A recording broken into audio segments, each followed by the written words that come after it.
जगत के पंचभूतों का प्रेरणा स्रोत, पंचभूतों की सक्रियता का आधार और उनमें समाया हुआ। अरुंधति और वशिष्ठ एक दूसरे के प्रति समर्पित भाव प्रकट करते हैं। उधर स्वर्गलोक में भय के वशीभूत कामदेव और रति नारद के प्रकट होते ही अदृश्य होने लगते हैं, किंतु नारद कामदेव के आशंकित मन को टटोलने लगते हैं और यही विषय लेकर जा पहुंचते हैं ब्रह्मदेव के पास, परंतु चर्चा करते हैं सती की तपस्या और दक्ष के हठ की। समाधान न होने पर नदी तट पर शिव आराधना में रत सती के समीप पहुंचते हैं। सती की मुखाकृति देख दक्ष महल पहुंच वीरणी और दक्ष से सती की मनोदशा की चर्चा कर उसका उपाय करने का आग्रह करते हैं। तत्पश्चात वीरणी द्वारा पुत्री के पक्ष का प्रजापति दक्ष कठोर शब्दों में विरोध करते हुए उसे सती को शिव आराधना से विमुख करने का आदेश देते हैं। वीरणी कातर भाव से शिव स्मरण करती रह जाती है।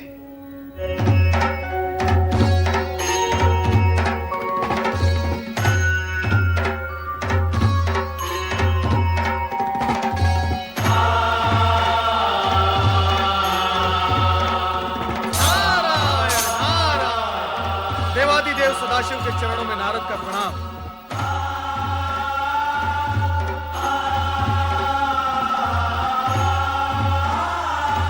आपकी साधना में व्यवधान डालना मेरे लिए उचित नहीं, किंतु विषय की गंभीरता और महत्व को देखते हुए मुझे धृष्टता करनी ही पड़ी।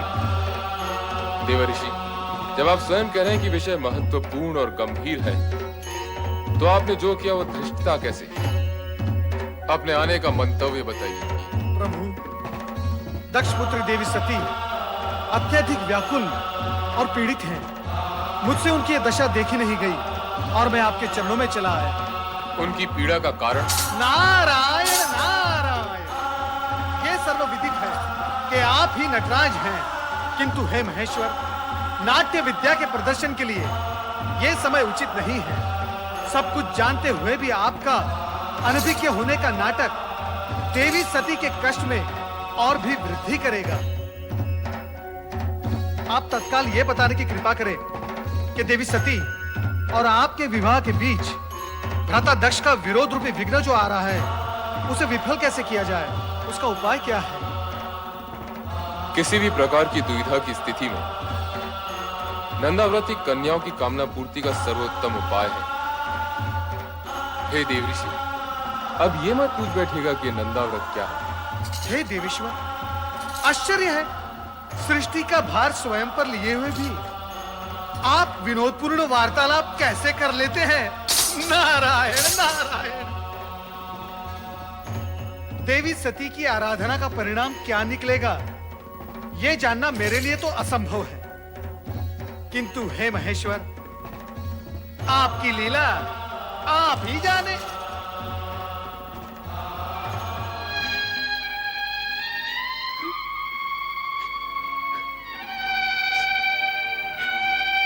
मेरी श्रद्धा, भक्ति, प्रेम, पूजन में न जाने कहां और क्या कमी रह गई है, जो मेरे आराध्य तक मेरा स्वर नहीं पहुंच रहा।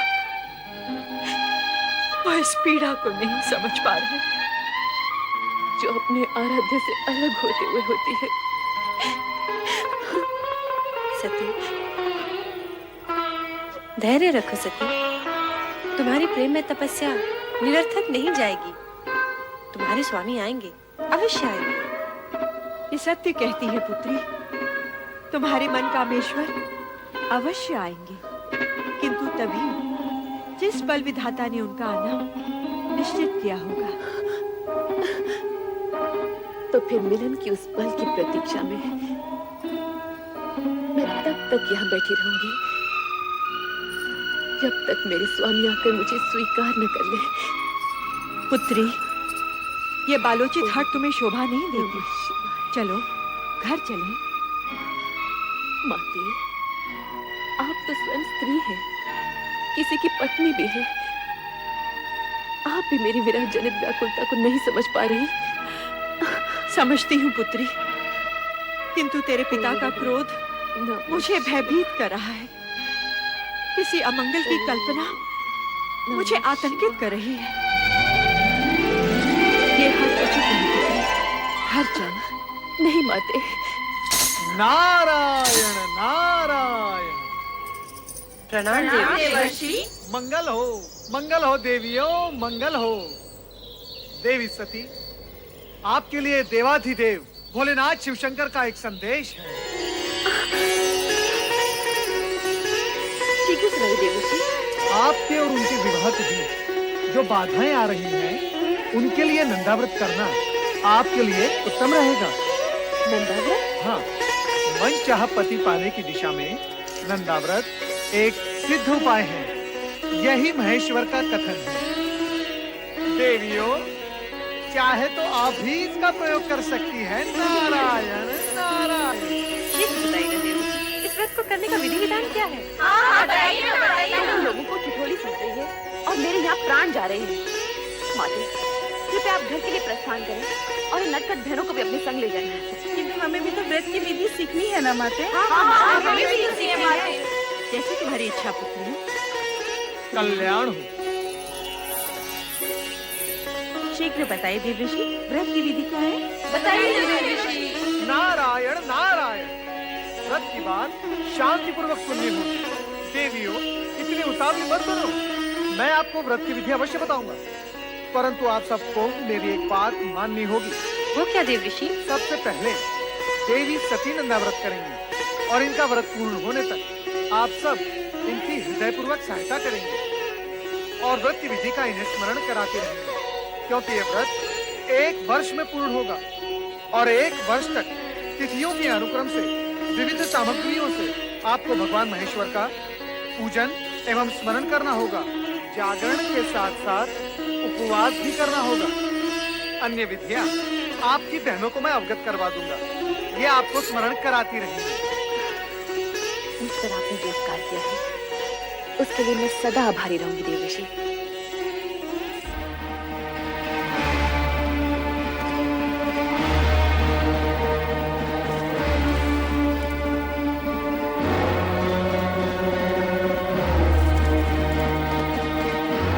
सुलेखा, सुलेखा, जी महाराज।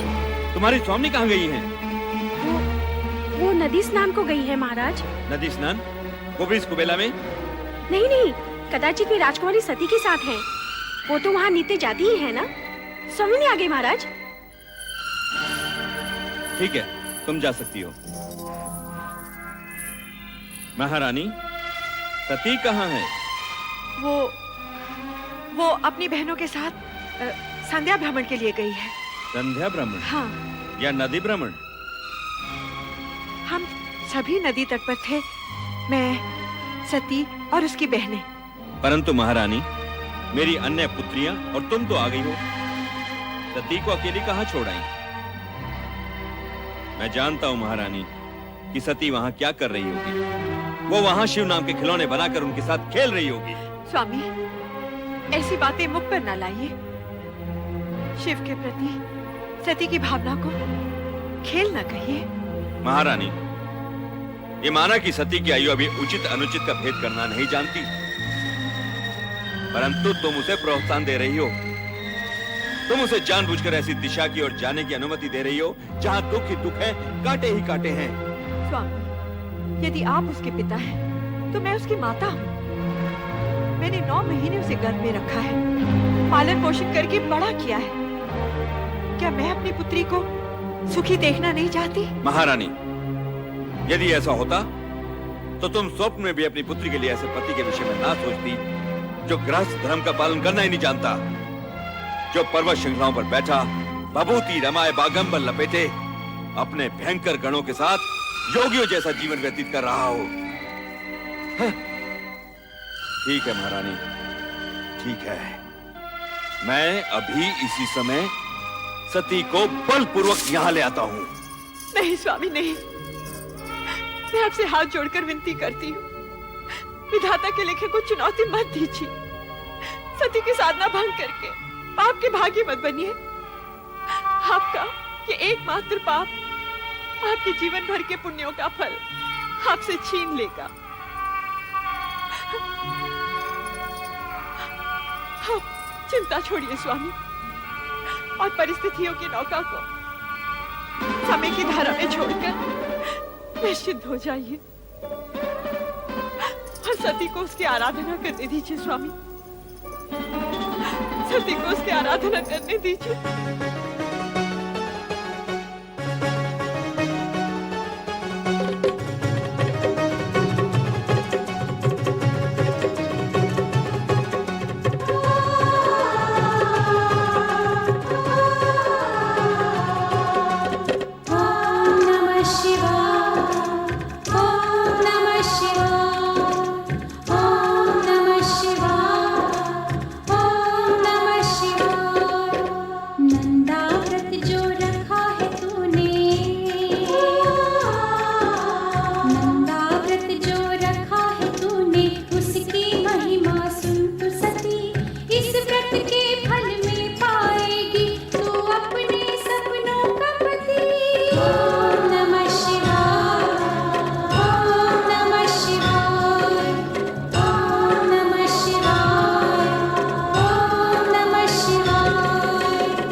नटेश्वर को पा जाएगी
सती,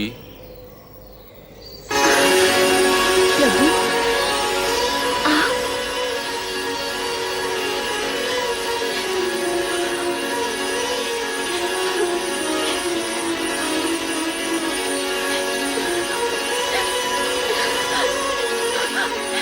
स्वामी, स्वामी, मैं आपके दर्शन पाके धन्य हो गई स्वामी।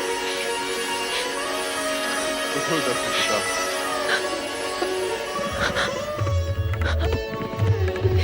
समर्पण एवं निष्ठा भाव से किए गए तुम्हारे व्रत से हम प्रसन्न हुए। कहो दक्ष नंदिनी, किस प्रयोजन से तुमने इस कठोर व्रत का पालन किया? कहो अपनी मनोकामना। तुम अभीष्ट वर की अधिकारिणी हो। मुझे अभीष्ट वर प्राप्त होगा ना भगवान? अवश्य होगा। कहो दक्ष पुत्री, क्या इच्छा है? हे सर्वज्ञ सर्वव्यापी अंतर्यामी, मेरे मन का सत्याम से छिपा नहीं। मैंने बाल्यकाल से पति रूप में आप ही की कामना की है।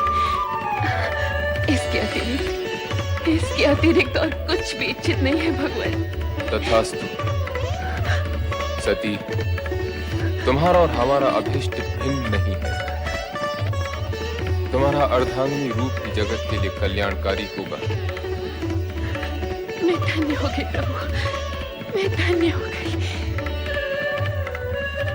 मेरे अभीष्ट और अपने वरदान की पूर्ति के लिए प्रभु, आप शीघ्र ही मेरे पिताश्री से इस संबंध को निश्चित कर विवाह का आयोजन करें। ऐसा ही होगा प्रिय।